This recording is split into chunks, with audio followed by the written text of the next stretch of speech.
So you can't buy a real estate property because you have bad credit, huh? I hear that all the time, and that's totally fine. The system was not made for you to succeed. I'm sorry, friends. If you don't have some kind of formal financial education or your parents don't know about finance, then most likely right now you're watching this video and you're thinking to yourself, how the hell am I going to buy a house whenever I'm $10, $20, $30,000 in debt and I have like a 600 credit score? And some of you are like, 600 credit score? I would love to have a 600 credit score. So this video is basically talking to you about possible options and what the reality is about where you currently stand. Now I know it might not be the right time for you, but this is a video that is supposed to inspire you to get on the right track to one day possibly changing your financial stars, because you were not made or you weren't born to be broke. That is just some BS that they've put in our system and we've all just agreed to it. And this is hopefully the first step for you to get out of it. All right, you ready? Let's talk about it. Okay, myth number one, if you have bad credit, you can't buy a property. That's not true. And so there is a loan called FHA. It's a Federal Housing Administration backed loan. And so what does this do? This is for people that are they're just now starting to get into real estate and they just need a leg up. And there's multiple programs. This is just one of them. There's many other ones that help people that have bad credit or low income. If you follow those means, we can go into other videos or you can do your own research. But let's just talk about the FHA. There are possible FHA options that can get you in like that 550 to 570 range. If your credit is 550 to 570, you still can get approved for a home loan. I know it's crazy, but it's true. You are not out of the race. Keep pushing. Let's talk about your debt. So if you have massive debt, depends on what kind of debt it is. And so all debt is not created equal. So if you have medical loans, I'm sorry things happen to you. I get it. We all been there. The lenders don't necessarily look at that the same as credit card debt. Same thing with school debt. If you have huge amount of school debt, whenever it comes to your debt to income ratio, that does not qualify as high as something like a car loan or a credit card. Like I said, credit card and car loans, stuff like that, are probably ranked the highest as far as adverse against you. So if most of your debt does come from school loans and medical debt, then it's fine. Don't worry about it. Still get with a lender and try to figure out how much you can get approved for, just for your own financial well-being. It doesn't cost anything to get ran, and then the lender can be like a financial counselor to you. The lender could be like, this is how much that you can get approved for now, and then if you were to do XYZ, then this is how much you can get approved for in 6 months or a year or whatever it is. So please take a moment to take care of that step. All right, next step is once you're now in connection with that lender should have someone in his network that is something to do with credit repair.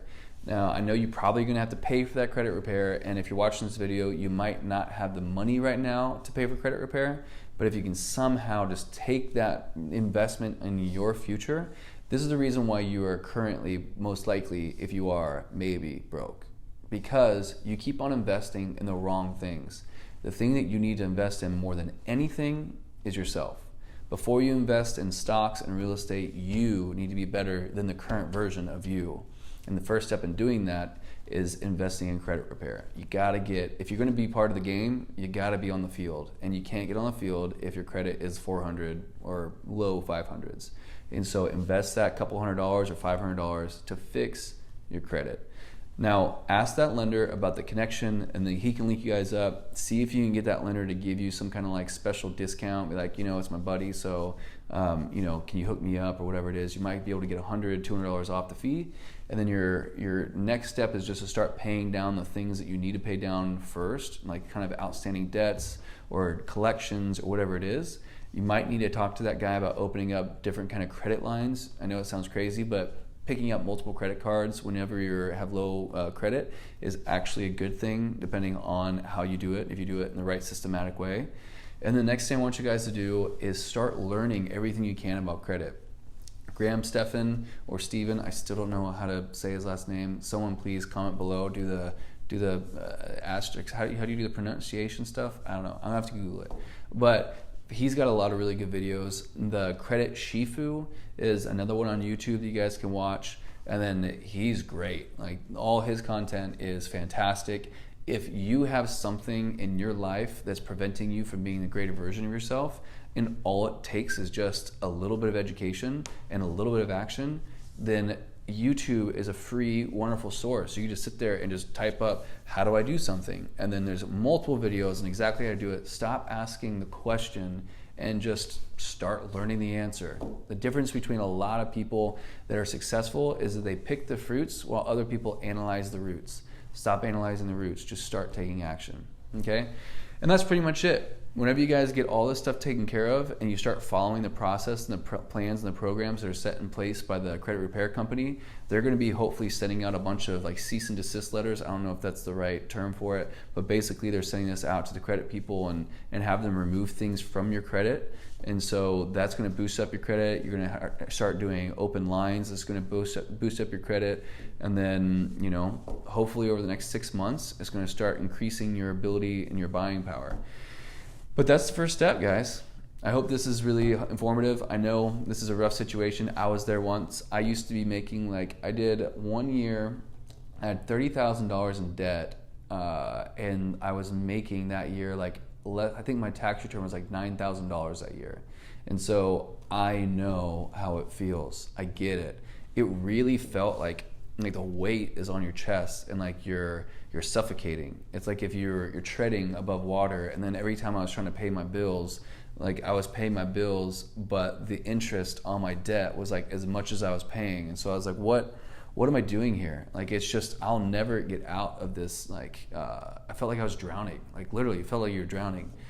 And so, yeah, I mean, it sucks. Trust me, I get it. I was homeless. I was there once. Things got rough. But there is a light at the end of the tunnel. It just takes a lot of understanding where you're at, where you want to go, and then learning exactly how to get there. And then congratulations for taking the first step by watching this video. Thank you guys so much for checking out my channel. This is part of a playlist on how to be successful in Airbnb investing. It's called Airbnb Investing 101. If you guys want to start from the very beginning to watch the first video all the way through, by the end of this playlist, you should be able to know exactly how to do the first thing that will set you on the path to retire early. And if you're 50 years old watching this, then retire earlier than you planned. But either way. All right, thank you guys so much. Like, subscribe, hit the notification bell, comment below for another kind of segment like this. If you have questions, I'll answer them in future videos. And check me out on Instagram at Sean Ray Realty if you want to see what I do on my daily life. All right, guys, see you in the next video.